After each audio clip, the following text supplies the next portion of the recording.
Amados hermanos, en el culto pasado, Adrián nos hablaba de la transformación que el Señor hizo en Pablo. ¿Qué es esa transformación? También que ese cambio realmente se cumpla en cada uno de nosotros. Un cambio de actitud, un cambio que solo a través del Espíritu Santo lo podemos hacer.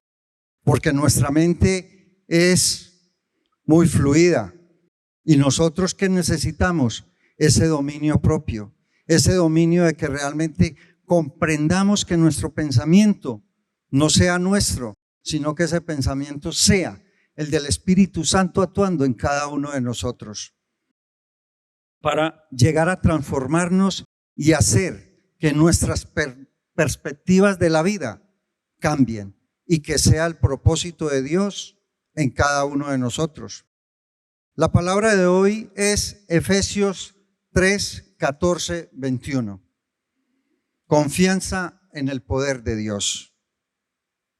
Nos dice: por esta causa doblo mis rodillas ante el Padre de nuestro Señor Jesucristo, de quien toma nombre toda familia en los cielos y en la tierra, para que os dé, conforme a las riquezas de su gloria, el ser fortalecidos con poder en el hombre interior por su Espíritu, para que habite Cristo por la fe en vuestros corazones, a fin de que, arraigados y cimentados en amor, seáis plenamente capaces de comprender con todos los santos cuál sea la anchura, la longitud, la profundidad y la altura, y de conocer el amor de Cristo, que excede a todo conocimiento, para que seáis llenos de toda la plenitud de Dios. Y a aquel que es poderoso para hacer todas las cosas mucho más abundante de lo que pedimos o entendemos, según el poder que actúa en nosotros. Al sea gloria en la iglesia, en Cristo Jesús, por todas las edades, por los siglos de los siglos. Amén. Miren cómo nos dice aquí, según el poder que actúa en nosotros. Nosotros somos los que realmente le damos poder a ese poder de Dios para que actúe en cada uno de nosotros. ¿A través de qué? De ese deseo, de ese anhelo, de ese compromiso que yo adquiero con Dios, de que Él realmente actúe en mí. Pero nosotros actuamos indebidamente con ese poder. No dejamos que ese poder llegue a mí, que actúe en mí. ¿Por qué? Porque actuamos indebidamente, pensamos indebidamente, no respetamos muchas veces al Señor. Me disculpan, pero muchas veces cuando nosotros hacemos un compromiso con Dios, debemos de respetar ese compromiso con Dios. Si el Señor nos dice que el culto es a las 11:45, nosotros ¿por qué llegamos después de las 12? Le estamos irrespetando, porque venimos es a ¿qué? A actuar en coordinación ¿con quién? Con el Espíritu Santo de Dios, para alabar, glorificar y exaltar la presencia del Padre en la iglesia, en nuestra vida, en nuestra familia. Así que espero de que empecemos a respetar ese compromiso que nosotros hacemos con Dios cada domingo, cada miércoles, cada momento en que nos comprometemos a estar con un hermano, estar a tiempo, porque eso hace que nosotros vean de que somos realmente responsables de la palabra, del compromiso que yo hago con el Señor. Cuando nosotros venimos acá es a alabar y glorificar y a exaltar al Señor, no a estar hablando con los hermanos, no a estar chismoseando, es para venir y glorificar la presencia de Dios. Cuando conocemos de Dios, lo primero que sabemos o entendemos es que confiamos en Dios. ¿Para qué? Para que su poder actúe en nuestro bien. Porque eso es lo que desea el Señor. Que su poder, que su palabra, que su obra actúe en nosotros. ¿Para qué? Para nuestro bien, no para el bien de Él. ¿Qué es lo que Él desea? Que nosotros comprendamos el poder que Él nos da a cada uno de nosotros.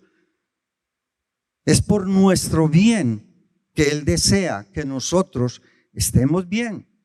Y para ello sabemos lo que debemos hacer, pero muchas veces dañamos el diseño que Dios tiene para con cada uno de nosotros. Aceptamos de manera verbal y en nuestro corazón que el Espíritu Santo habite en mí, pero casi siempre hacemos que nosotros nos alejemos del Espíritu de Dios. Él no es el que se aleja, somos nosotros los que nos alejamos actuando como.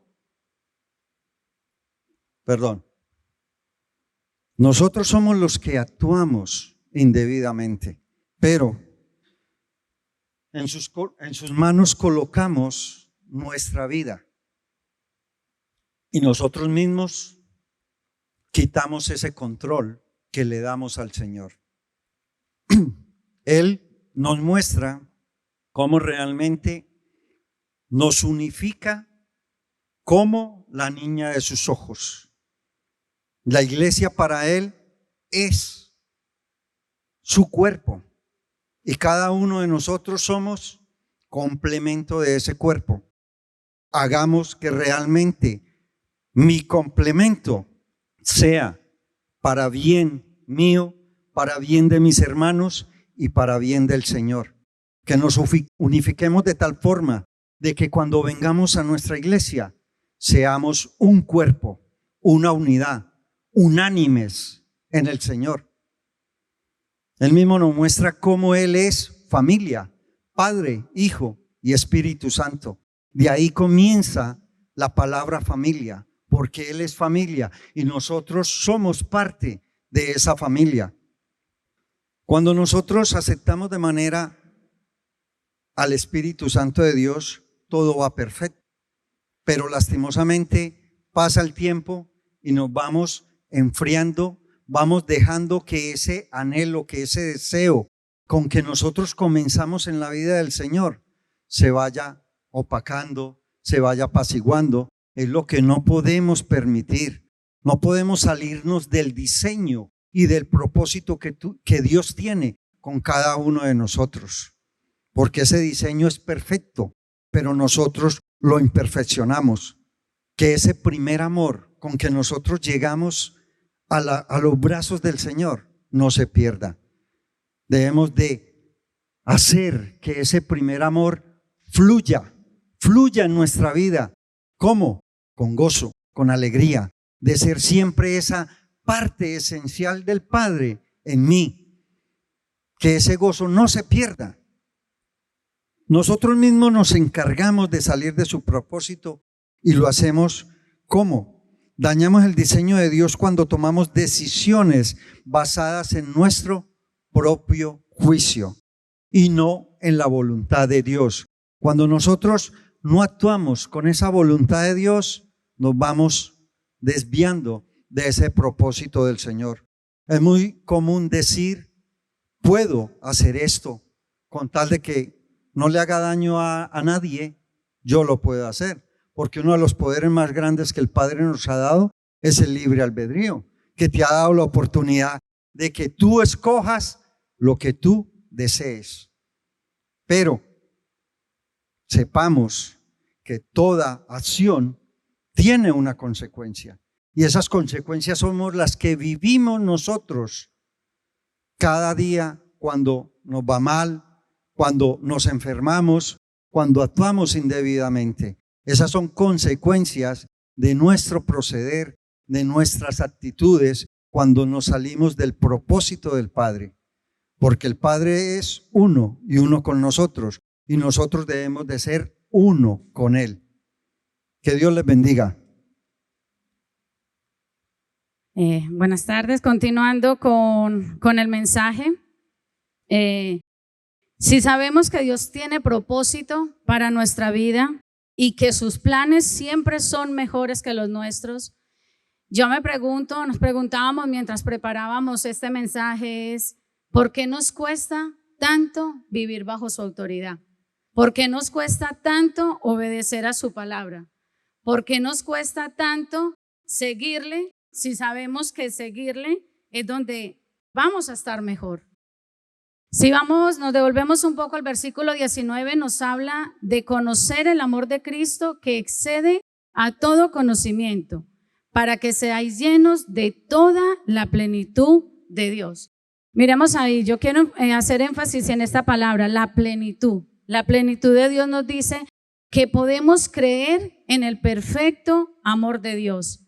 El amor de Dios es perfecto y siempre va a marcar un camino mucho mejor y superior al que nosotros mismos podamos desear. Nadie tiene deseos malos para sí mismo o para los suyos, ¿verdad que no? Todos deseamos lo mejor. Por lo tanto, si Dios es amor, si Dios fue mi creador y me diseñó con un propósito específico, ¿creemos que ese diseño va a estar por debajo de nuestras expectativas? ¿Verdad que no? Al contrario, siempre va a estar por encima de él. Entonces, aquí esto nos lleva al segundo paso, por lo cual nosotros dañamos el diseño de Dios. Y el segundo es, queremos que todo se nos dé en nuestro propio tiempo. ¿A quién no le gusta que Dios le bendiga? Levante la mano. ¿Quién no quiere recibir una sola bendición de Dios? Gracias a Dios no hay ninguna mano levantada. Ahora, ¿quiénes queremos ser bendecidos por el Señor? Levantemos la mano. Y los que no la levantaron a la primera ni a la segunda, ¿qué quieren? Empecemos a preguntarnos eso. ¿Qué queremos? ¿Yo quiero ser bendecido o no quiero ser bendecido? ¿Quiero ir por la vida sin que nada me importe? Al final nos importa, porque si recibimos o no recibimos, esas bendiciones van a marcar diferencia en nuestra vida. Ahora, queremos que esas bendiciones se den en nuestro propio tiempo. Y no es así. Sabemos, quienes conocemos y leemos un poquito de la palabra, que todo tiene su tiempo, todo tiene su momento y todo se da en el tiempo perfecto de Dios. Que a veces ese tiempo no coincide con el mío, muchas veces, muchísimas, porque nosotros queremos que esas bendiciones sean derramadas, que yo nada más digo, pido, inmediatamente se me dé. Eso sería lo más fácil. Pero si nos vamos a Mateo 21:22, buscar conmigo Mateo 21:22. Si alguien lo tiene y lo quiere leer, sencillo, pero a la vez no dice, todo lo que pidieres en oración, creyendo. Aquí hay dos condiciones, es oración y creer, ¿vale? Entonces, si lo desglosamos, yo pregunto, ¿realmente qué tiempo tomamos para orar, para pasar tiempo con el Señor, para escuchar su voz, para escuchar su dirección? Así como yo tomo tiempo de calidad para dedicarlo a mi familia, a mi hogar, a mis amigos, a mi trabajo, tomo tiempo para el Señor, tomo tiempo, ese tiempo de estar en intimidad con Él y realmente escuchar su voz y escuchar su propósito. Por eso les preguntaba, ¿quién quiere y quién no quiere bendición de Dios? Porque realmente si queremos esas bendiciones necesitamos escuchar la voz de Dios para que Él nos guíe, para que Él nos dirija. Y luego nos está diciendo creyendo. Muchas veces Dios nos da palabra, pero no le creemos.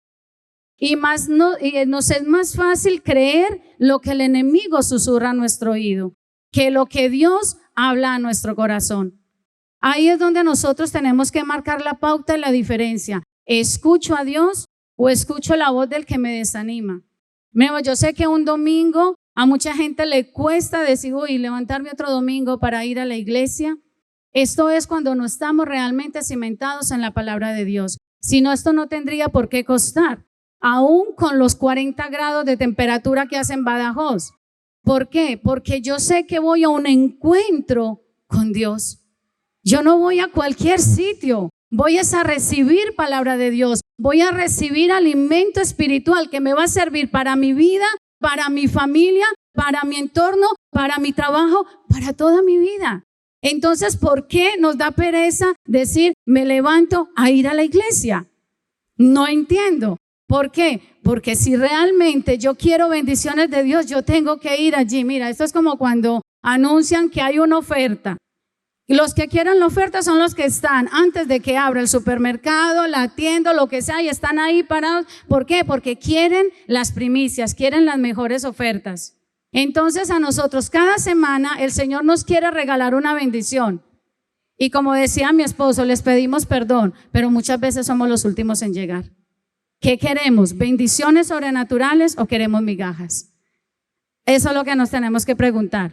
Entonces, ¿realmente oramos? ¿Realmente creemos? ¿Me tomo tiempo para escuchar? Conocer la voluntad de Dios y saber lo que Dios quiere está en su plan. No podemos pretender que todo lo que yo quiera para mí, Dios lo quiera. Muchas veces mi voluntad no está alineada con la de Dios. Y miremos que Él en su oración del Padre Nuestro nos ha dicho, nos ha enseñado a que se haga su voluntad sobre mi vida. Pero yo creo que nosotros muchas veces le damos la vuelta y queremos, Señor, haz tu voluntad conforme a la mía. Pero nos estamos saliendo del diseño. Y siempre que salimos de su diseño, de su cobertura, como le queramos llamar, estamos mal. Porque estamos perdiendo el verdadero propósito para el cual Dios nos tiene en este lugar. Volviendo al texto, al versículo 20 dice, y aquel que es poderoso para hacer todas las cosas mucho más abundantemente de lo que pedimos o entendemos. A mí este versículo me encanta. Hacer las cosas mucho más abundantemente de lo que pedimos o entendemos. Nos dice claramente lo que ya les habíamos compartido. Dios quiere lo mejor para cada uno de nosotros. Y sobrepasa ese deseo a lo que nosotros queremos. Entonces yo me pregunto, ¿qué sentido tiene salir de la voluntad de Dios? Si Dios quiere lo mejor para mí, ¿qué sentido tiene salirme de ahí? No tiene ningún sentido, ¿verdad? ¿O sí? ¿Verdad que no? Si terminamos el versículo 20, finaliza diciendo, según el poder que actúa en nosotros. Y aquí llegamos al eje principal, como decía mi esposo, hablando del poder de Dios. Dios tiene el poder absoluto. ¿Cuántos lo creemos? Creemos que Dios tiene el poder absoluto. También decía mi esposo, cuando hablamos del primer amor, cuando hacemos esa oración de fe, le recibimos a Dios y le decimos que le damos el control de nuestra vida. ¿O quién en su oración de fe no le dio el control de su vida a Dios? Yo creo que todos, ¿verdad? Entonces, si le damos el poder absoluto y Él tiene el poder absoluto, porque siempre queremos salirnos de ahí, de su esquema. El apóstol Pablo también nos dice, el poder del Espíritu Santo llene a cada creyente. ¿Por qué nos hablan tanto del poder? Cada uno de los que creemos y recibimos ese poder de Dios, ¿qué hacemos con él? Somos conscientes que Dios derrama de su unción, derrama de su poder, derrama de su gloria sobre nuestras vidas. ¿Quién es consciente de que Dios derrama poder sobre su vida? ¿Verdad? Ahora, ¿qué haces con ese poder? ¿Realmente estás usando ese poder? ¿Estás permitiendo que Dios actúe a través de ti? Ese poder que Dios nos da es para propagarlo, administrarlo, dando a conocer la gran verdad del propósito de Dios para la iglesia. Entonces, tenemos que permitir que el Espíritu Santo realmente fluya dentro de nosotros, saque la mejor versión de cada uno de nosotros. Cada uno tenemos dones, tenemos talentos, tenemos una creación dentro de nosotros que Dios ha puesto de manera específica para que le sirvamos, para que realmente demos a conocer su palabra, demos a conocer su evangelio, y cada uno con lo que tiene.